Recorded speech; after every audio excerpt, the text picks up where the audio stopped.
We want to thank all teachers for continuing to support students online. Thank you very much and happy Teachers' Day. Hi, my name is Andy from the Faculty of Arts and Communication. Here's a little poem for teachers. Without metaphor or fuss, my mind then you discuss. The future is our teachers, our euphonious A+. We trust you with our children, we trust you with their psyche. We trust you with their growing pains, we trust, I say, quite rightly. Their future in your hands. You deal with our demands. I'm amazed at how you do it, teacher. Your patience thus withstands. We love you, our frontliners, looking after all our whiners. All of you outshine us. You remain our deep advisors. Thank you. Hi, I'm Baldev Sidhu. I'm the head of the University of London programs at Health Academy.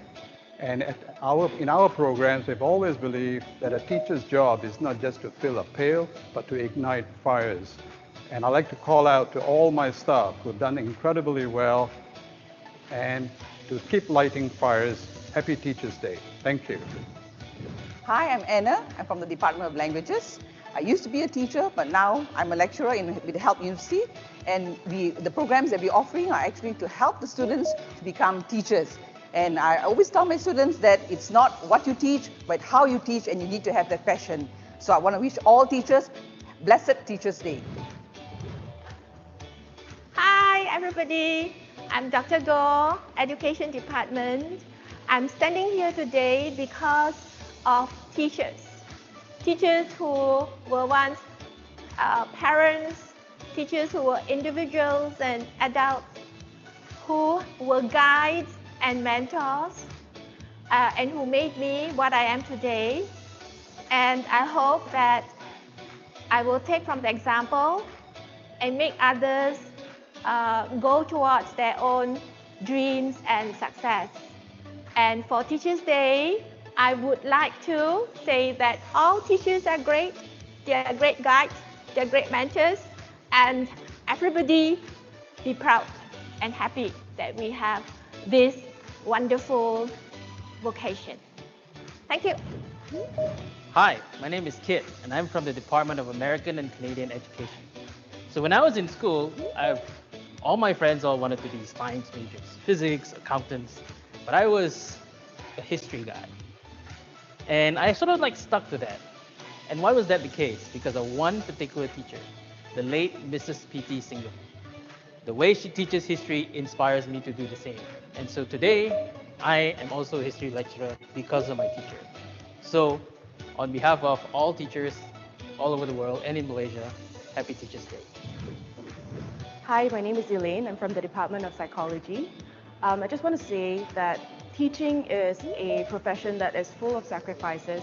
And this year, particularly more than most, it has shown how teachers have done so much behind the scenes to do their best for their students despite the changing circumstances. From preschool all the way to university, teachers have really stepped up to the plate despite their own individual circumstances. So on behalf of the Department of Psychology at Help University, and also to my colleagues in the Department of Psychology as well as in the rest of the university and all over the world, we want to wish you happy Teachers' Day and thank you so much for all the sacrifices that you make to help the next generation flourish. Hello everyone, happy Teachers' Day.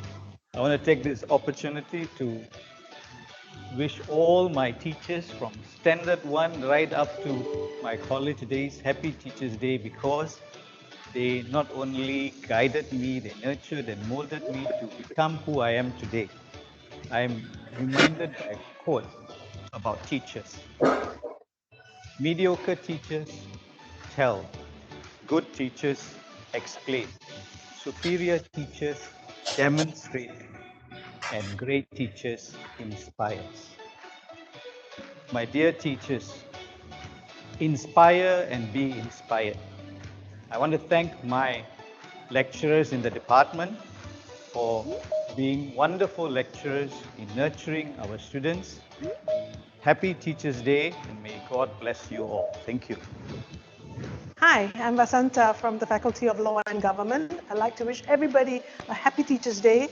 I grew up with a family of teachers and I'm so grateful to all my teachers. My very first boss was also a teacher and that is why I turned into academia. I am who I am today thanks to all the teachers who were with me from primary 1 to form 6 in Convent Bukit Nanas, and to my dear, dear late Mr. Ananda Krishnan as well, and to my mentor and guardian, Dr. Jayaratna Ampalavana. Thank you so much. Happy Teachers' Day. Hi, hello everyone. I'm Alice from the School of Hospitality and Tourism. Teachers are great. They inspire, they share. To all the teachers in this world, Happy Teachers' Day. There's a Chinese saying, it goes like this. 老师是人类灵魂的工程师. It simply means a teacher is the mentor of human soul. So, 在此，我祝福天下所有的老师，教师节快乐！祝你们幸福安康。Thank you. Hi, I'm Chia from the Department of Business Studies. I'd like to take this opportunity to thank all teachers and educators who have taught me and also everyone in the world. The teachers can be seen as a candle that is enlightening the surrounding, showing the path and guiding people, but at the same time they are burning themselves. So for all teachers, I take this opportunity today to wish you Happy Teachers' Day. Thank you. My name is Stephen Wu from the Faculty of Business at Help University. Happy Teachers' Day to all the great teachers from the Faculty of Business and all over the world. Thank you so much for teaching all the students from your heart and not from your books. It is also because of you, many of our graduates become successful, and many of them are holding good jobs and have a great future. So we would like to take this opportunity to thank all the great teachers who have helped them in one way or another. Today is your day. Thank you. Happy Teachers' Day. Selamat Hari Guru. 教师节快乐. Today is your day, and thank you for being a lighthouse to all the students in the world, for all your effort, for all your inspirations. Please take care and be well. On behalf of DOMS from Help Academy, I wish you all well. Thank you very much. Again, deep down my heart, 谢谢. Terima kasih. Assalamualaikum and hello. I'm Dr. Fikri from Help Articulation Center. I want to wish everyone Happy Teachers' Day. Thank you for all your tireless effort in educating our youth. Continue to inspire and guide them to be a better leader for the future. Selamat Hari Guru. Hi, my name is Dr. Gerard. I'm the Dean of the Faculty of Behavioral Sciences, Education and Languages, and the CEO of Health Education Services. I come from a family of teachers. Both my parents, 3 of my sisters, and I have been involved in education. It's a family script. It's something in my DNA. Over the last 30 years, I've had the privilege and the honor of working alongside hundreds of teachers from all over the world. I've been absolutely inspired. You play so many roles in the course of your career, your work as a teacher. You are guide, you are mentors, you are nurse, friend, parent, counselor, maid sometimes, security guard. You offer a shoulder to cry on for the hundreds of students that come through your classrooms every year. It's been a fantastic experience to have interacted with you, and I just want to use this opportunity to thank each one of you, wherever you are, anywhere in the world. Happy Teachers' Day from all of us here at Help University. Hello. Good morning to all the teachers in Malaysia. My feeling is summed up in one sentence. Without teachers, there will be no education. Have a very happy Teachers' Day. Thank you. Although I'm the president of Help University, I consider myself a teacher first. Teaching is a noble profession. The goals are noble and the means are noble. I have a personal mission as a teacher to help people succeed in life and to live a life of significance through education. I'm guided by 5 values: pride of achievement, sharing success, the courage to be compassionate, and to be significant. As a teacher, I help my students to develop the character, to help them in leadership competence, and of course, to help them to be strong in their professional competence. We should be proud as teachers because we are the ones who help our nation to be successful and progressive. So today is Teachers' Day. Let's celebrate our achievements together. All the best to you all, teachers.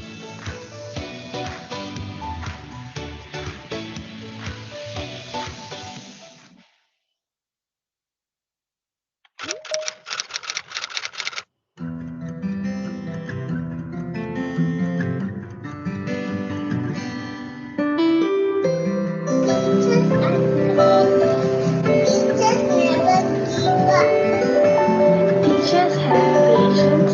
Teachers define multitasking. Teachers are understanding, helpful, and supportive. Teachers are entertaining, reliable, and determined.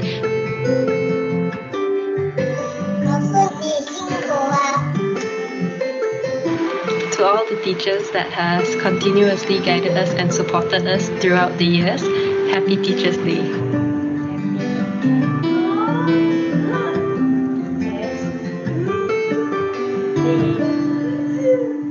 Thank you for your time, patience, and effort you put in making the best out of us. I'm very grateful for all of you. And what I am today is thanks to you. Thank you so much for teaching us, and thank you for being patient even though we have been getting on your nerves all the time. Thank you. Happy Teachers Day. Happy Teachers Day. Happy Teacher Day. Happy Teachers Day. Happy Teacher Day. 老师，教师节快乐！Selamat Hari Pengajar dan semua para pengajar. Happy Teachers Day. Selamat Hari Guru. Happy Teachers Day for all the teachers. Thank you, teachers. Happy Teachers Day. And I'd like to say thank you to all the teachers and Happy Teachers Day to all the teachers around the world. We really appreciate you. Thank you, teachers. Happy Teachers Day. Happy Teachers Day to all the teachers. Happy Teacher Day to my all EC teacher. Thank you. Teacher from all of you. Thank you, teacher. Happy Teacher Day. 祝老师们节快乐，开开心心。Happy Teachers Day.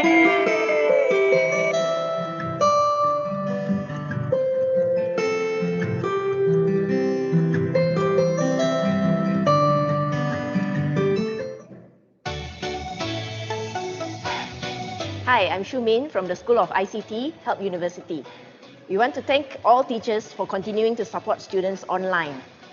Thank you very much and Happy Teachers Day. Hi, my name is Andy from the Faculty of Arts and Communication. Here's a little poem for teachers.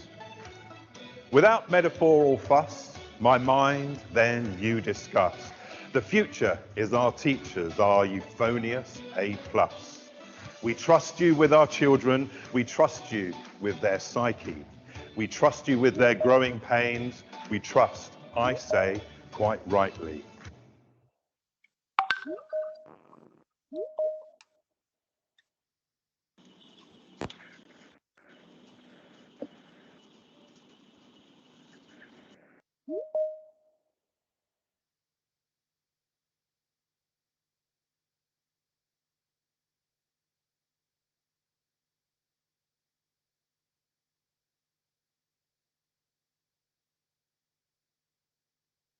Good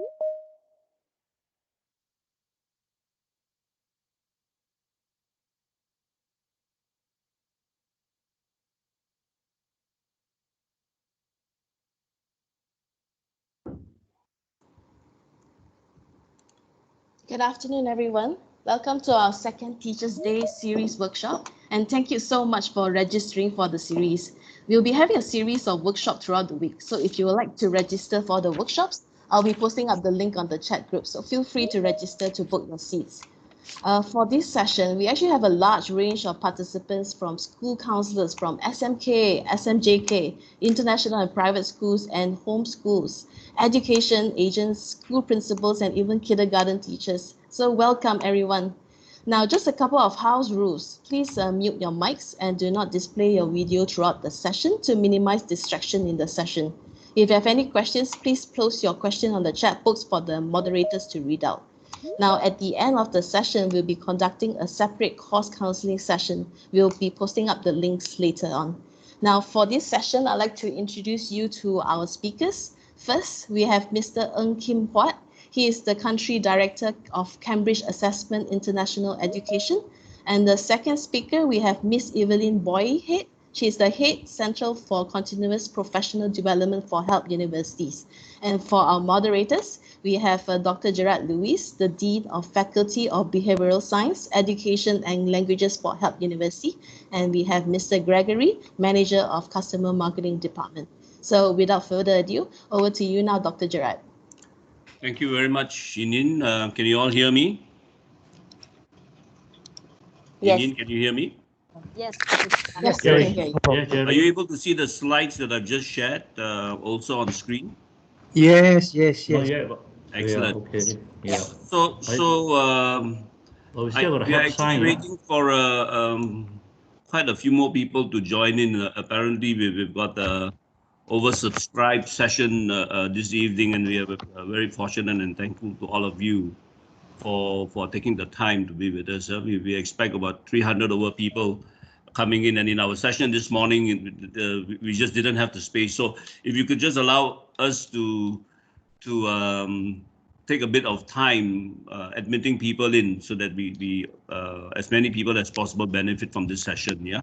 But while waiting for them to come in, let me do a quick introduction of two very distinguished speakers that we have this afternoon to share with us the whole philosophy behind and the thinking behind why Cambridge even has a whole section devoted to teacher training at Cambridge University. I had the privilege of visiting them maybe about 2 years ago, and really it was one of those very positive experiences interacting with the people who run the whole Cambridge Professional Development Program and the Cambridge International Assessments. Yeah, to be really at the mothership of where everything happens. So with us this afternoon is Mr. Ng Kim Huat, the Country Director for Cambridge Assessment International Education. He oversees the Cambridge setup in both Malaysia and Brunei. Of course, Mr. Ng needs no introduction from all of us, especially those of us who have worked in the Cambridge schools. Mr. Ng himself spent up to 20 years in the Ministry of Education, both as a both as a school inspector, a federal school inspector, as well as an examination specialist. So he was primarily in charge of overseeing a lot of the different exams that were run, because at one time, if you recall, for those of us of a certain generation, we actually ran the Cambridge exams in our school system, Malaysian education school system. Yeah?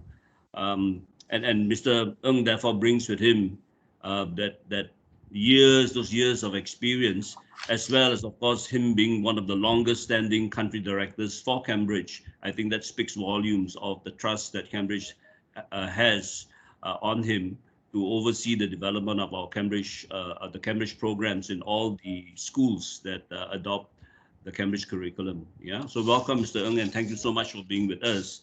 And of course, there's also the other member of the panel today is Ms. Evelyn Boy. Ms. Evelyn was the assistant principal for the primary at Help International School, and she currently heads the Center for the Help Center for Continuous Professional Qualifications. And this is a collaboration that we have with Cambridge. And of course, she will give you some background, and Mr. Ng also will give you some background into how this collaboration actually happened between us and Cambridge. Evelyn herself is a trained teacher. She's got a master's in English studies and linguistics. She's got a diploma in teaching and learning from Cambridge. She's a Cambridge accredited trainer, as well as a associate trainer for Fieldworks Education. And Fieldworks Education is the body that actually runs the international primary curriculum, and many international schools all over the world actually use that particular curriculum. Yeah.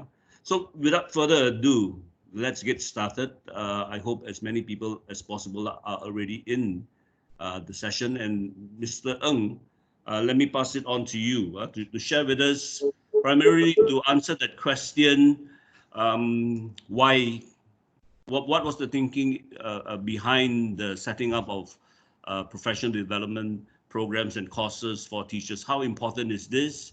And in your years of experience, what do you see as effective traits and characteristics and attributes of teachers? Yeah, Mr. Ng.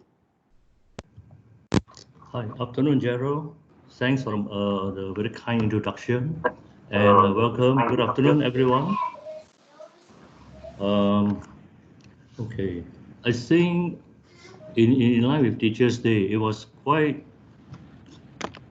irresistible, yeah, in a way, to accept the invitation from Help University to talk about professional development, yeah, in the light of Teachers' Day and so on. So I would just like to share with participants this afternoon my experience working in the government sector, government schools, state schools, as a teacher when I started off in Kelantan, and working with Exam Syndicate, Exams Council, Inspectorate of Schools, Institute of Medina Baki. Yeah, so it was like many years, yeah, and I've worked in international school for 2 years. And also I just want to share with colleagues, yeah, my journey through education. Okay, I would start by giving a little bit of the kind of like the teacher what they call qualifications in Malaysia, yeah. So, but before that, Jerry, the next slide, yeah. Because sorry, Jerry controls the slide, yeah. Can you see the slide here? So as the Dr. Jerry Lewis mentioned just now, I'll just call him Jerry in short, yeah. On 26th of April, we signed a memorandum of agreement, yeah, between Help University and Cambridge Assessment International Education, or in short, we just call Cambridge International. And the main purpose of this MOA was for Help to deliver the Cambridge International Award in Teaching and Learning Qualification from January 2020 onwards. Yeah? And the award level is one level below the certificate level, and above the certificate level is the diploma level. So we call it award level. And very often when I go to schools, you know, I look at them. I often ask, I look at what you call the development plans of professional. They call the CPD plan for each school. No? And quite often I ask, yeah, why continuous professional development? Why is enhancing teacher quality? Why is enhancing teacher effectiveness such an important part of a school's, you know, of a school's profile? You know, so over the years when I was visiting schools, we look at, I just put 3 categories of schools, yeah, and this is roughly my observation assessment. When we look at state schools which are delivering KSSR, KSSM, every teacher has to be trained either in a teacher training college or they do a diploma in education. So you need to have a professional certification. So either with cert in teaching or diploma in education, or a bachelor's in education. And more or less, I think in state schools, you have to be qualified. In other words, you need to have a teaching certification. And broadly speaking, we could find about 10% of teachers in state schools which do not have a formal teaching qualification. And these are generally, usually part-time teachers or temporary teachers engaged by the Ministry of Education. Then I left the ministry to look at private schools, and even when I was in the inspectorate of schools, we did inspect some private schools. So the second category, we look at private schools that teach KSSR and KSSM. And broadly speaking, I would say about 30% of teachers who are currently teaching in private schools delivering the KSSR and KSSM national curriculum do not have a teaching qualification. And then we move on to the third category, the international schools. Those who are delivering the Cambridge curriculum or a combination of international curriculum with Cambridge. The percentage is broadly speaking about 15%, 1-5. So when we look at it, it does have quite a big impact on the performance of students, the students that they are teaching. So if we look at that, in looking at this scenario, we work with Help University in order to provide teachers the opportunity to get a formal certification, a basic certificate in pedagogical practices, and more so to enhance their teaching. Okay, so we move on to the next one. Just to enlighten colleagues here, the Cambridge Professional Development Qualifications, or PDQs, we call it, they are benchmarked to the Framework for Higher Educational Qualifications, or FHEQ, for England, Wales, and Northern Ireland. And in short, CIATL is benchmarked to FHEQ level 4. Level 4, and candidates can subsequently progress to the certificate level, and which is level 4 also, and onwards to PDQ level with diploma and level 5. The highest level, I think, is level 7. If we look at why do we develop the CIATL, the main aim is to provide a rigorous foundation in effective teaching and learning for novice teachers, which means new teachers, or for the more experienced teachers who need preparation to teach in a Cambridge school. So broadly speaking, it covers development of knowledge, skills, and understanding in the key aspects of teaching and learning. And it also helps candidates to explore and apply new ideas in their own context, integrate new approaches, and demonstrate their professional development as reflective practitioners. I just want to emphasize a part in their own context. So every teacher, we teach in different environment, teach in a different country, the cultural values are different. So you have to look at which practice, which methodology, which pedagogy approach best suit your learners. So it is very important to, in other words, adapt to your context. Okay, we move to the next one, Jerry. So if I could just broadly go into, a lot of you are teachers there, but this is something, a definition which I quite like. How do we define pedagogy?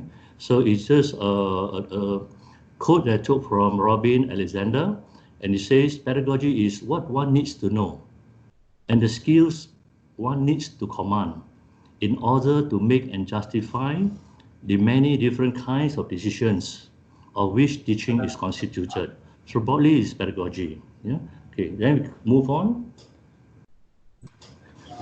to the next slide, Jerry. So quite often we ask, a lot of teachers, when I was in inspectorate of schools, people ask what makes, there's always a clear distinction between an efficient teacher or an effective teacher. So we always highlight it's effective teaching that makes a big difference.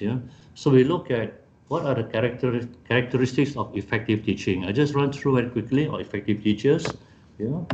Jerry, can you move the slide a bit? I think, okay, thank you. So these are some of the characteristics that we highlight in our CIATL, which I expect teachers to kind of like to nurture. The first criterion, we look at it. The first characteristic, know the curriculum area well. In other words, we talk about pedagogical content knowledge. Understand their students and meet their needs as individuals. Encourage students to engage actively in their own teaching. Ensure formative assessment is embedded into the classroom practice. Make connections, for example, to students' experience, the real world, wider context. In other words, to make learning meaningful. Effective teachers also use a variety of teaching strategies and activities appropriately, and they are constantly being reflective and creative practitioners, engaged in continuous professional learning. At the same time, being very collaborative and supporting colleagues, the school, and also the community. So these are some of the characteristics that we single out what we consider to be effective teachers. Yeah. Jerry, can we move to the next one? Okay, so when we look at how the Cambridge approach, how do we position the Cambridge International Award for teaching and learning in order to nurture or to gear teachers towards what they call to be more effective teacher in the classroom. So I would just like to share with you the 5 learner attributes or teacher attributes that we embed into the curriculum. And as it says here, Cambridge International programs and qualifications develop not only subject knowledge and skills, but also attitudes, ways of thinking and behaviors. So these are the 5 Cambridge attributes I just run through very quickly. The first one, being confident in teaching the subject. In other words, having a good subject knowledge is very, very important, engaging each student in learning. Second attribute, being responsible for themselves, responsive to and respectful of others.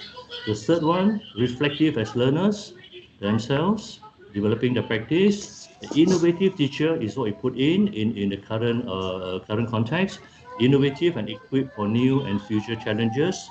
And the last but certainly not least, to be engaged intellectually, professionally, and socially, ever ready to make a difference. And in addition to these 5 attributes, if we check our website, there is also a section of what we call the Cambridge Teacher Standards Guide.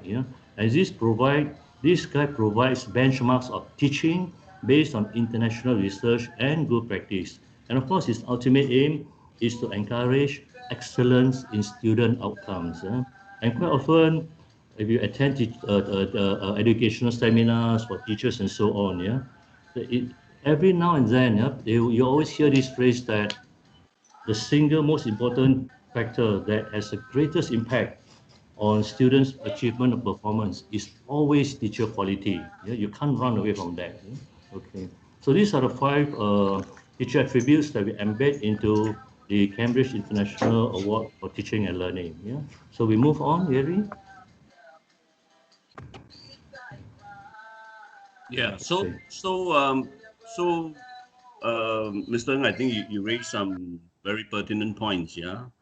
One of my favorite phrases that I've often used whenever I meet with parents when I was a head of school is always this mantra that no school can exceed the quality of its teachers or leaders. Yeah, and that's so critical, isn't it? The teacher development, teacher training, and of course, one of the first questions I would have, and maybe this is a question that we can address after this session, after Evelyn speaks, is how do the professional programs themselves lend to the development of those the characteristics of effective teachers, those attributes that you were talking about? In what way, in the way it is structured, in the way the professional programs are structured, how do they lend towards the development of those characteristics? And so maybe it would be a nice time now to just flow into the next part, which is by Evelyn, on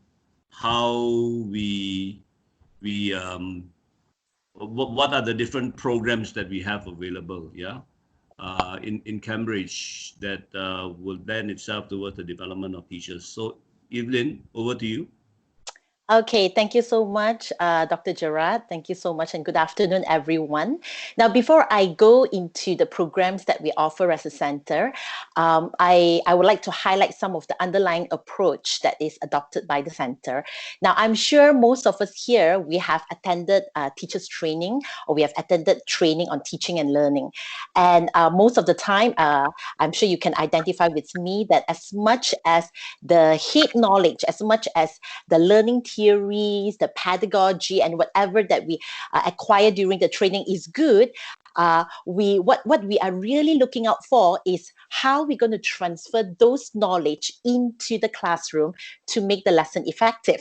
See, so understanding that dilemma and understanding the need for teachers to have that hands-on approach, to be equipped with the strategies, to know how to transfer those knowledge into the skills that they can implement in the classroom.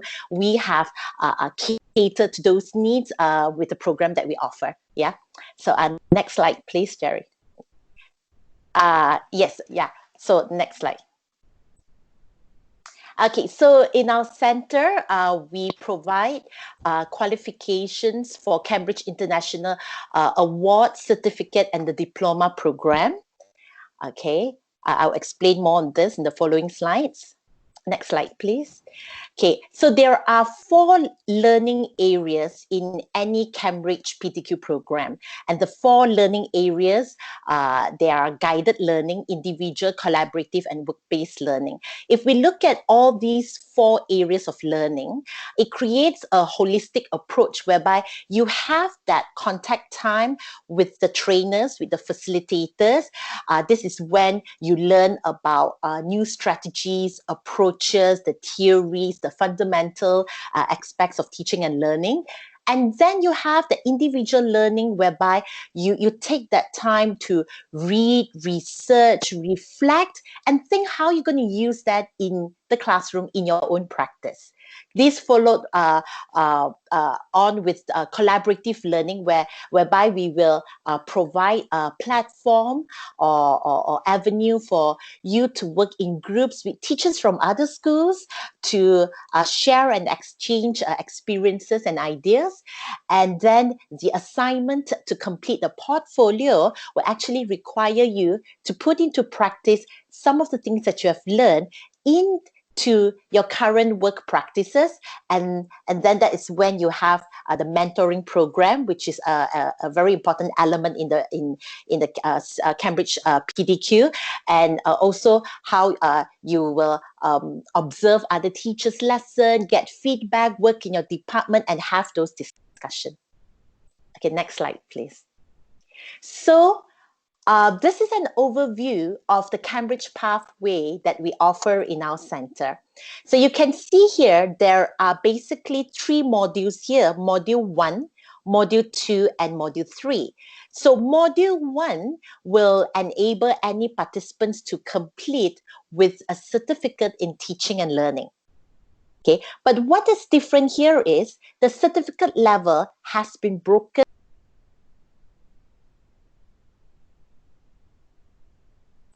Evelyn, we just lost you.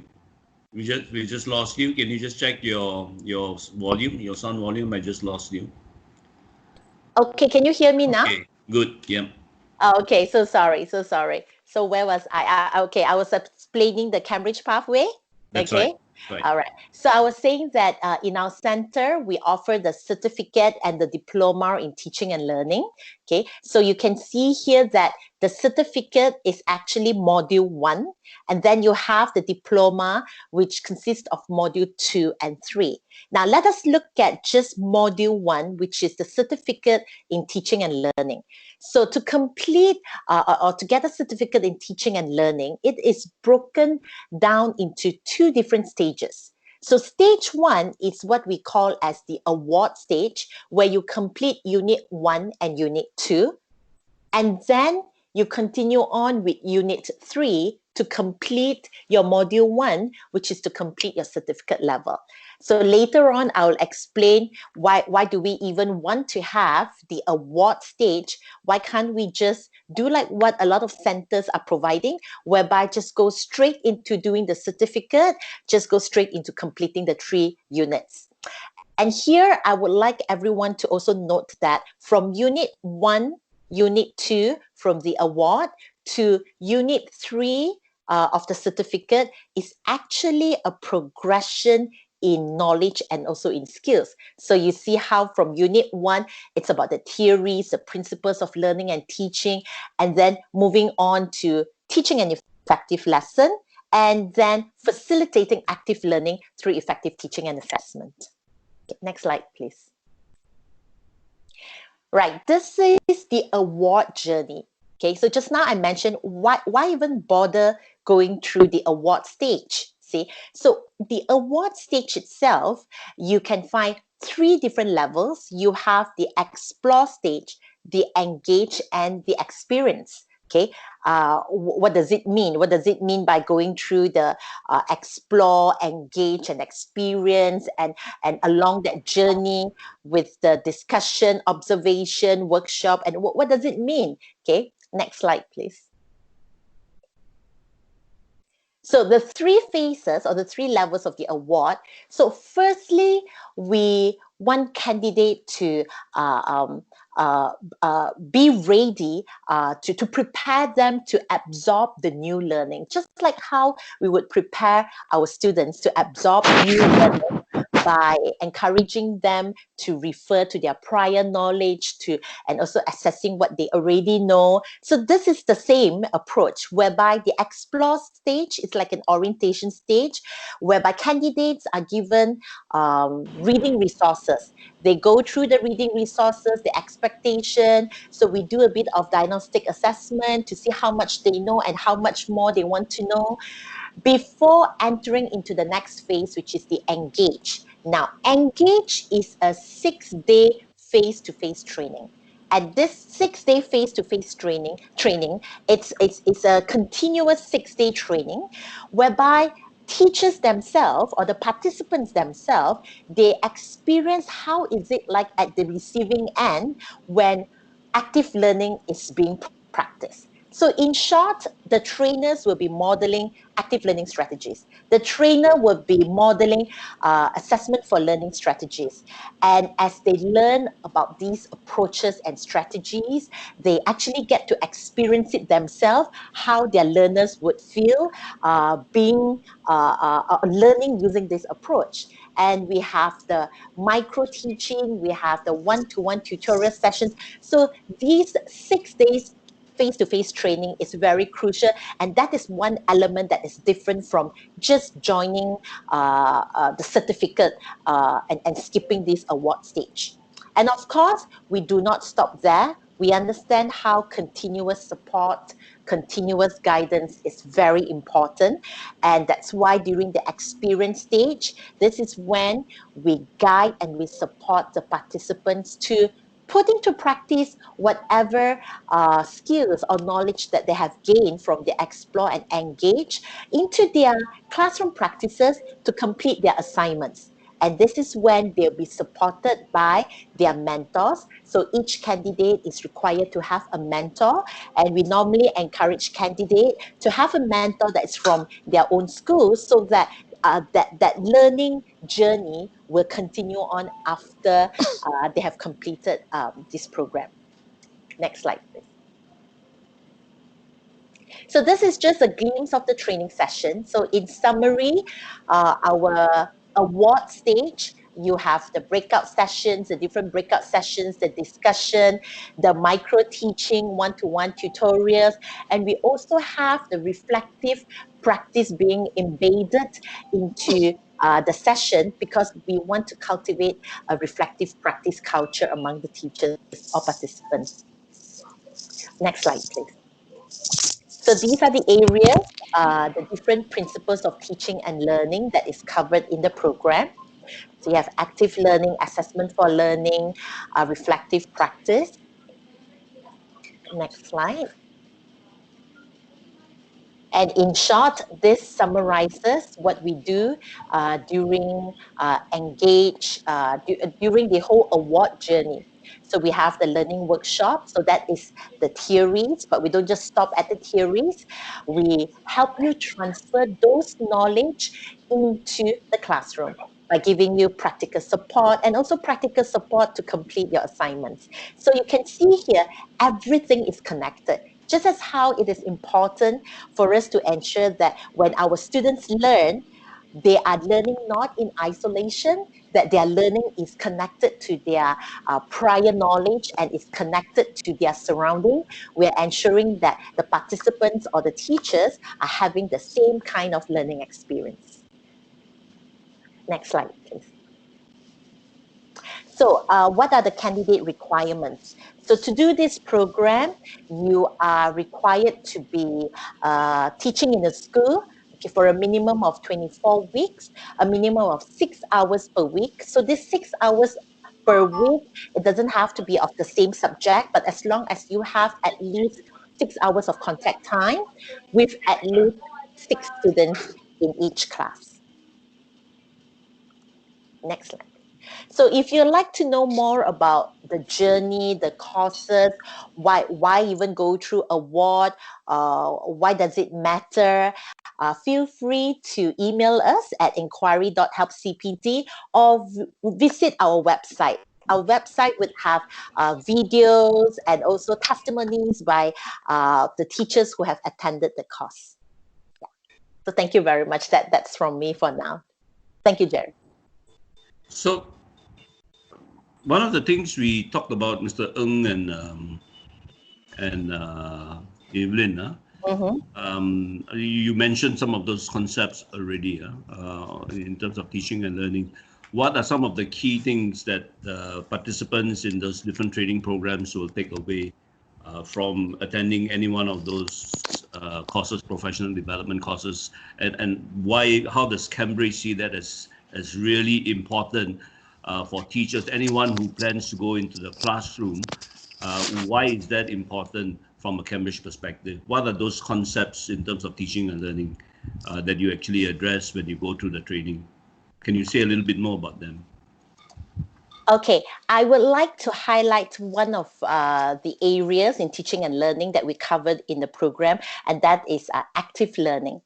Okay, so if we could, so these are some of the questions that we pose to our candidates. We ask them, so what is active learning? And even for you participants who are with us here today, what would your answer be if someone were to ask you, what is active learning, and how do you activate learning, and how does it look like in the classroom?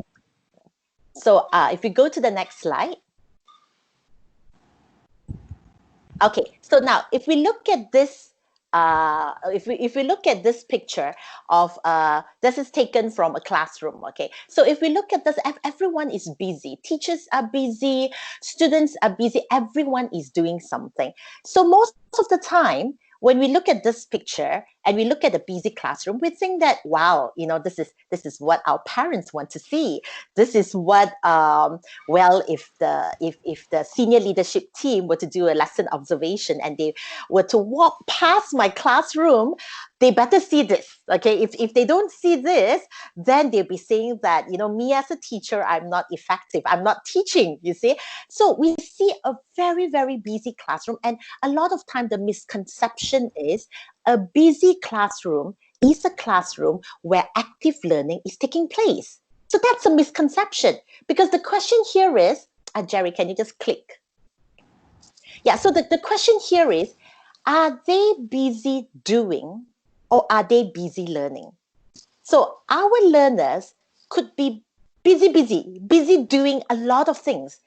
But what we really want is to ensure that they are busy learning. Next slide, please. So this is when in our program, we introduce to our candidates what constructivism means. And then we know that some of the candidates, some of the teachers here, you already know what constructivism is. And we know that, well, if we want to help learners to construct or build their own understanding, we have to put in strategies. It's important for them to make meaning out of whatever that they are learning. But how? How does that look like in the classroom? This is what I meant by we have the head knowledge. We know, okay, active learning is not just busy doing things, they are busy making meaning. So if I have a classroom where all the students are really quiet and they are quietly working on something, would you still think that active learning is taking place? Would you consider that active learning is happening in that classroom? So we help our candidates see that as much as you know why constructivism is important, as it promotes active learning, we are now equipping you with strategies on how to conduct a lesson that is active, that is helping your learners make meaning. So strategies like think, pair, share, just to name some of the strategies, or even making thinking visible. How do you do that? Or the visible thinking routines, or Kagan cooperative learning strategies. How do we conduct that? And these are the things that sometimes teachers are looking for. Okay, I'm not looking for activities, but you help me understand how these strategies can help my learners make meaning. And that's our aim when we address active learning. So active learning is one of the areas. So another area that I may address is reflective practice. Well, this is something that we teachers struggle to do, because there is just so much for us teachers to do, from planning the lesson, from executing, from marking books, marking papers. We find ourselves not having the time to just, pause and just reflect on the lesson that has just taken place today. What is something that I can do better? Which student is struggling? Or even to just have that conversation within my own department or team. We find ourselves not having time to do that. And this is when, throughout the program, we encourage our candidates to cultivate this practice. We start off with reflective journaling with the teachers, with the candidates. So we model it, we ask them to do it. And some of the participants, they will feedback, they will say, well, I don't know how to be reflective. Tell me how to think. How do I think? How do I evaluate my own lesson? It just seems so awkward and strange, and they do not know. And this is what Cambridge is also looking for in the quality of the assignments that is submitted to Cambridge, because Cambridge wants a reflective practitioner, and that is one of the attributes of a teacher that is set by Cambridge, that was explained by Mr. Ng just now. So for a teacher to be reflective, it's really breaking it down and showing them how to be reflective, because honestly, a lot of teachers, and this is from the experience of conducting so many groups or so many cohorts of candidates, a lot of them, they struggle in this area because they do not know how it looks like. Therefore, they do not know how to encourage their learners to be reflective. They just ask the learners to, write something how you can improve. But do you have the guiding questions, the leading questions that help the learners to think about their work, to think about what their experience, their feeling is? So the teachers themselves are struggling in this area. Yeah. Thank you, Jerry. Thank you, Evelyn. And I thought that was very nice. That the whole idea of meaning making, isn't it? That's even important, even in counseling. What is it that sense? What is the meaning that we give to an event that we experience in our lives? And when we ask clients those sort of questions, that's when they start to realize where the problems that happen in their lives actually come from. So meaning making is equally important, even in education, isn't it? Yes. And of course, you talked about this very important aspect of reflective practice. I think that's a buzzword these days, isn't it? The 21st century education is all about learning how to reflect on our experience, and not on the thinking about the experience itself, but on the reflection of experience. How often we have heard, I've been a teacher for 30 years, and so therefore I must be a very good teacher. And the reality is that you may only have reflected on the first year of your teaching, and just continue doing what you did in the first year of your teaching over the last 29 years, and therefore you've not really grown in your practice. So certainly some very important points. And there's a third part, Mr. Ng, this whole notion of how do we know whether students are learning or not. So a critical part of education, isn't it, of teacher training, is this whole area of assessments. And often we talk about summative assessment, formative assessments. What is this notion of assessment for learning? What is it all about, and why is this such a big buzzword these days in teacher training? Yeah, Mr. Ng, would you like to say something about that? Thanks a lot, Jerry. Yes. Evelyn, thank you for sharing enlightening session regarding active learning, constructivism, metacognition, and your sharing session on the reflective learning. Yeah, I like the phrase that say we do not learn from experience, yeah, but we learn from reflecting on experience. Sometimes it's not so clear cut. Honestly, I think experience is so. People used to say the mother of all the what they call it the mother of learning or teaching. Yeah, there's nothing that can be experienced. Just reflecting on what you said just now. Yeah? So. Thanks, Gerald. Yeah, I'll just touch a little bit on another key area of this award, yeah, where we focus on assessment. And as a teacher, whether you like it or not, yeah, you can't run away from assessment. People always say, I worked in the exam syndicate, exams council. I've set all the question papers, yeah, and every now and then, after so many years, I keep hearing people keep resonating this idea that exams are a necessary evil. Yeah? So not a very nice thing to say, but when we look at it, you can't run away from assessment. If you don't carry out assessment, how are you to know to what extent teaching has taken place, learning has taken place? Yeah? So broadly speaking, when we look at assessment, we always talk about assessment for learning and assessment of learning. So when we talk about assessment for learning, the older, what they call maybe Jerry and all the older teachers, we are more familiar with the term formative assessment. Yeah, formative means is being continuously done. Yeah, so just a quick definition as I put in here is essential teaching strategies during learning to help teachers and students evaluate progress. Yeah, the key word there is evaluate. Yeah, to evaluate progress in terms of understanding and skill acquisition, providing guidance and feedback for subsequent teaching and learning, aka also known as formative assessment. So when we look at, even as an English teacher, it is difficult just to ask a child, just to start or write an essay on the computer age. Yeah?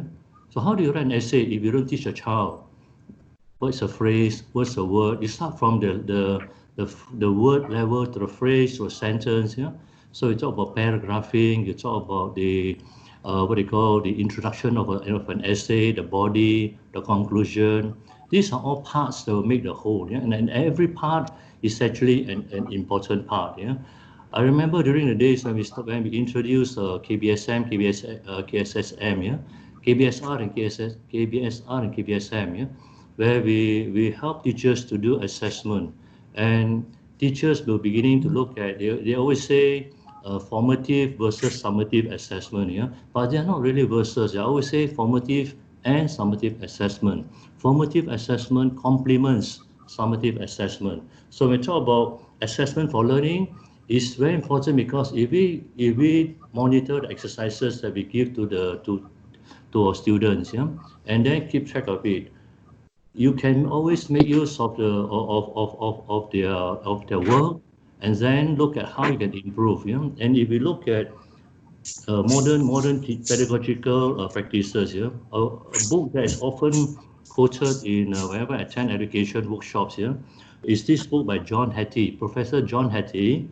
His book on visible learning for teachers, maximizing impact on learning. And he has done a lot of surveys, research on what is effective teaching and learning. Yeah, and one of the very important areas is actually feedback. Feedback is very important. If nobody tells you what you're doing is right or wrong, and how can you further on improve on it, how are you going to make progress? I wonder. So when we look at it, feedback is very important. So look at formative assessment gives you a lot of feedback. That's why it's very important as part of active teaching and learning. So when we look at it, in testing term, in assessment, we also use the term backwash. Yeah? Some people call it backwash or washback. Yeah, it means the same. Yeah? Both just mean the same thing. In other words, what do you gather, from the exercise that you've just given? How do you make sure that the feedback is constructively used for the next lesson. So that is assessment for learning. So it's all kind of like sequential, continuous assessment. So that is also known as formative assessment. And we look at the other side of assessment, where you learn at the end of a big block, end of a term, end of a mid-year exam. So we call that summative exam, yeah? A summative exam, or we call it assessment of learning, yeah? So it's assessment of learning, or AOL, which typically end of learning assessment tasks, such as exams and tests, to measure and record the level of learning achieved, yeah? Mainly for progression or to the next level of certification, or just what they call the progress into the next stage of learning, yeah? So when I was doing this slide, we have very little time, yeah? Gerald just gave me one day to prepare this session. I accidentally left out one of the, what they call another related supporting qualification program that Cambridge will be promoting from this year onwards, and is a product that's being offered by Center for Evaluation and Monitoring. Yeah? We call it CEM. CEM is unique sequence of computer adaptive assessments, specifically designed to assess and monitor each individual student's learning and development from age 3 to 19. So assessments and reports available via SQL websites. Data can be exported into school management information systems. So when these are computer-based assessments, and the complete information is automatically returned to CEM for analysis, and feedback and reports are available to download within 2 working days. Yeah? So this is a new product that I just want to share with participants. Yeah? That Cambridge will be kind of like promoting to a lot of schools in Malaysia. Currently, I think we have about 12 or 11 schools using the formative assessment that's being offered through CEM. Yeah? CEM used to be part of a faculty, belongs to the University of Durham in UK, and last year it was acquired by Cambridge Assessment together with Cambridge University Press. Yeah? So this is another area that that will further strengthen the formative assessment that's being provided by Cambridge International. Currently, I think our strength, our niche is more so on summative assessment, but we're also putting a lot of effort into helping schools to do formative assessment as well, yeah, or assessment for learning. And CEM is one of our latest programs that we'll be promoting to schools, to Cambridge schools over the next few years. Yeah, so do. The next slide, I think I did, if you log into our website, I do give some link into our website, yeah, so you can always download and find out a bit more, yeah. Okay, so I just would like to conclude, yeah, by sharing some of the definitions you often hear, what constitute great teaching, yeah, and this is one by Professor Chris Husbands, yeah, and he says teaching is clinical practice. Teaching is a clinical practice which involves access to the research-based complex decision making and deliberative practice. So the word is deliberative practice. We cannot say now people, when I was inspector of schools at that time in the 90s, the mid-90s, the early 2000s, yeah, people talk about the teacher as a facilitator. But as you go on, if a teacher doesn't teach, well, what does the student learn? You know? So there has got to be a good combination of active learning and also deliberative practice. So there has got to be a good balance between the two. Yeah. So we look at how Chris Husbands define great teaching. It just says, number one, you have to have committed teachers, effective pedagogy, knowledge of subject, and effective teaching interventions, together with imagination. Multiply, fourth one, by deliberative practice. And I think you can't go further from truth. A lot of good what they call elements and concepts being embedded into this definition. Yeah? And as the teacher going through the education journey, I quite often, through my experience observing teachers in the classroom, attending education workshops and so on, I just come to this conclusion that I just ask sometimes, you know, what is a good teacher? You know, quite often, what makes a good teacher? So I just sum up that. A little phrase I used to tell myself, yeah, the ordinary teacher, what does he do? Well, the ordinary teacher teaches, the good teacher educates, and the great teacher inspires. These are just in my own words, yeah. So, well, a bit of what they call what we're seeing here as what constitute good teaching. And finally, the useful Cambridge resources, the web links is there. Yeah, you want to look more into professional development qualifications, and then Cambridge Teacher Standards also is also there. www.cambridgeinternational.org is our main website. You just log into this website. There will be a lot of links into all the other areas. Yeah. So having said that, I would just like to say thank you to Help University, thank you to Evelyn, Gary and all, yeah, and his colleagues for putting this together. So I just want to say a big thank you to all the participants as well. Thank you, Gary. I pass it back to you. Thank you so much, Mr. Ng and Evelyn. I think that was a really excellent session, covering so many different bits of information from the overview, philosophy from Cambridge in terms of what forms the foundation of all the CPD programs, and then Evelyn, you talked about the actual structure of those different programs and how the ATL, especially that we have with Cambridge at the university, yeah. Differentiates itself from just a regular CPD. And I like the idea of that whole 6-day experience phase that makes the CIATL a very unique program. And then, of course, you elaborated, both of you elaborated a little bit on some of the core ideas that people will benefit from, especially anyone interested in education, and the whole point of reflective practice, formative assessment for learning or of learning, and the difference between those two. So those are important critical ideas. Yeah. So just some questions very quickly, and I'll check to see whether any members of the audience also have questions to ask.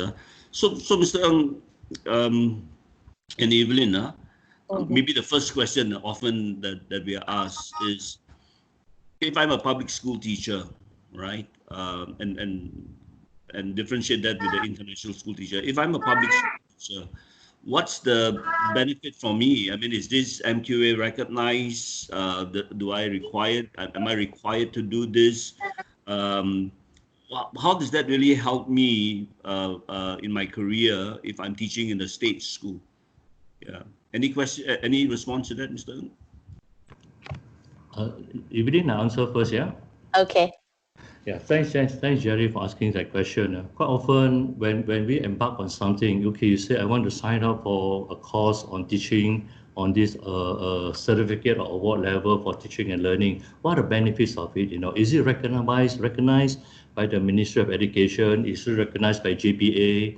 And can I get, a teaching post with the Ministry of Education? Mr. Ng, sorry, yeah, I accidentally muted it. I just would like to share with colleagues here that the Cambridge International Award in Teaching and Learning certificate level and also diploma level, they do not have official recognition. Yeah, so the Ministry of Education has its own teacher training colleges, the PED courses, the diploma in teaching. So they have very strong. The ministry has got very strong what they call teacher training division, or they call it teacher education division. So they train their own teachers for the state schools. Then having said that, so where do teachers from private schools and international schools, where do they go to? For certification, for formal training, in order to get a certificate, so that they can be recognized as a full-fledged teacher in a private or international school. So we look at official recognition on one hand, and the other one I always call it industry recognition. There is a lot of industry recognition for the CIATL. Yeah? So we have quite a number of Cambridge schools in Malaysia offering this teaching certificate from Cambridge, besides Help University and Help International School. So a lot of the senior management, the minute if you complete your certificate level or your award level, they will automatically give you a pay increase, of 200, 300 ringgit. Yeah, so that is recognition of your competency. And I have spoken to schools, and the principals have some of the principals have shared with me. They put a group of in a way to use the word untrained, yeah, or those who do not have a formal qualification for this certificate or award level for teaching and learning. And they find that after they've completed it, the teachers got so much more confidence handling the class, you know.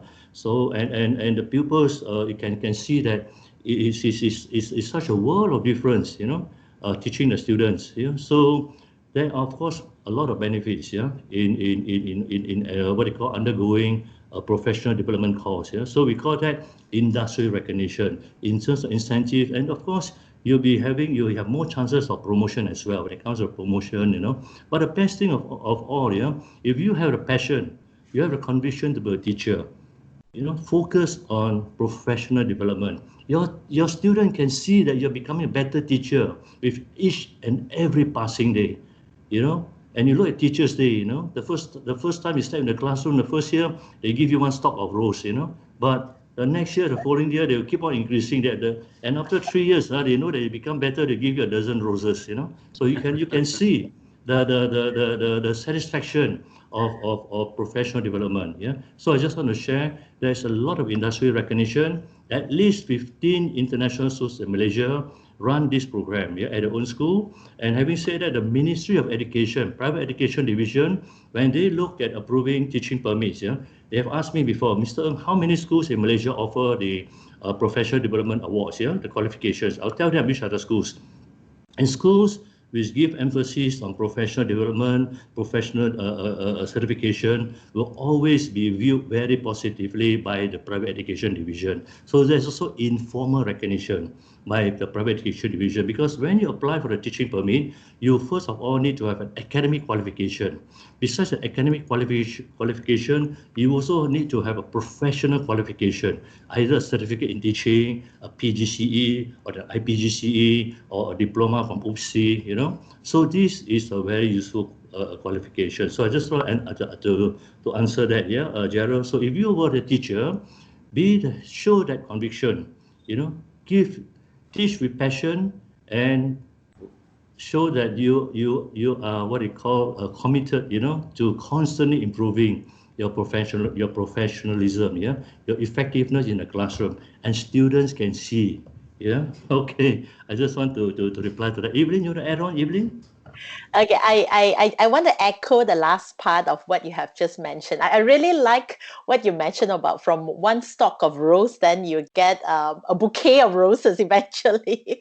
I think for teachers, we know that we are in this industry or in this field because we love teaching, or we love students. It's a vocation. And I think that I just want to echo the part on the value of seeing an effective lesson done in the classroom, the value of seeing a child who is left behind now being able to excel, or being able to catch up, or even the satisfaction that we get from being able to be and to play a role, or to make an impact in a child's life. Because when everyone thinks that no, they cannot do it, they wouldn't excel, they wouldn't pass the exam, someone thinks that there is more than just passing the exam. Someone remembers that, well, if I can apply effective practices to teaching and learning, such as if I can differentiate my lesson, if I can do assessment differently, that would change that child's life and how that child view education, in how the child learns. And with that in mind, that kind of value, that kind of satisfaction, I think whatever it takes for us to improve our teaching practices, I think it's worth it. It's really worth it. Thank you. And certainly, you know, that last sentence that Mr. Ng echoed, great teachers inspire, and I think inspires student more than when teachers model what learning is all about. So if we talk about, you know, lifelong learning, we shouldn't just give lip service to it, but whether or not it may have any real monetary benefit, really, in my practice, it is more that, you know, if there's something out there that will help me hone my practice as a practitioner, as a teacher, yeah, for the benefit of my students, that's something worth exploring, isn't it? Huh? A question, Mr. Ng, really more from the Cambridge perspective. So the last 3 months has certainly highlighted the importance of online education, and many teachers, both in the state schools as well as in the international private schools all over the world, struggled with that transition, some more than others. Yeah, is there anything from Cambridge, in terms that you know of, where they are moving towards, or at least developing online education programs or professional development programs for teachers? Mr. Ng? Thanks for sharing that question, Gerald. Yeah, because today's session was more, the focus was on professional development, so I didn't want to share the links here. But if you log into our general link, www.cambridgeinternational.org, we have quite a number of websites which should point you to remote learning resources from Cambridge. It's a lot of primarily you log into it. We have shared and uploaded a lot of remote or digital or online teaching resources on our website. Yeah, so we look at it.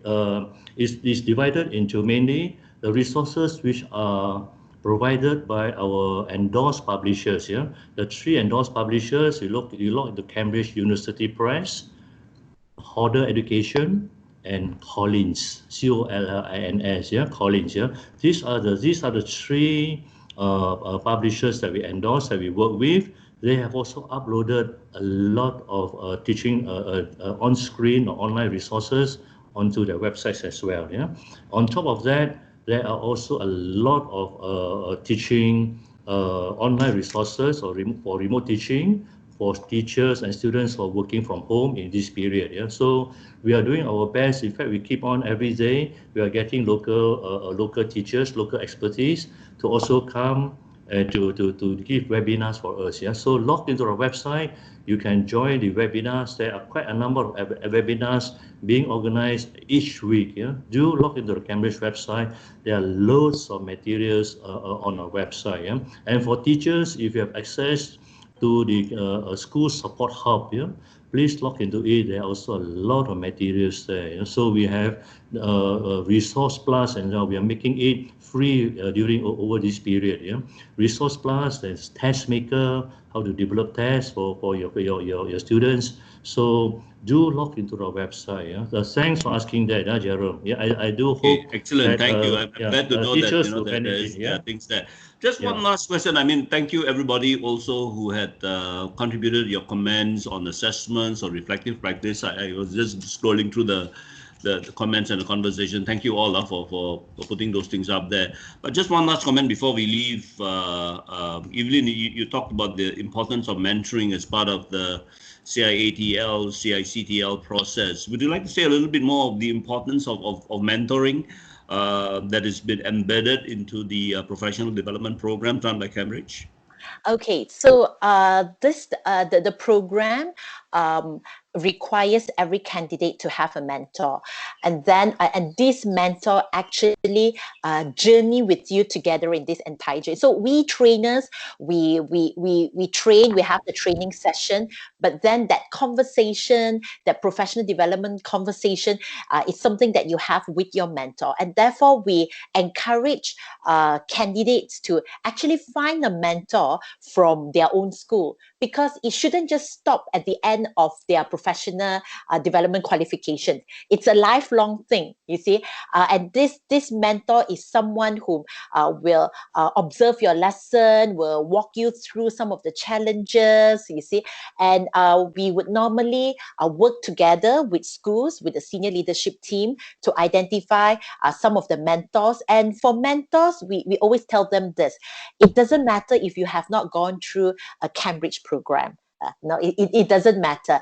And we are not looking for perfect educators or perfect teachers in order to be mentors. We just need your commitment. We just need the passion to raise another effective teacher, and let us do the rest. We will provide you with the training. We provide mentor with training. We have sessions for mentors. We are always in touch with mentors, outlining the requirements, showing them exemplars of what is expected, what's the outcome of the assignment. So mentors are not left alone. We guide and we support mentors along this journey.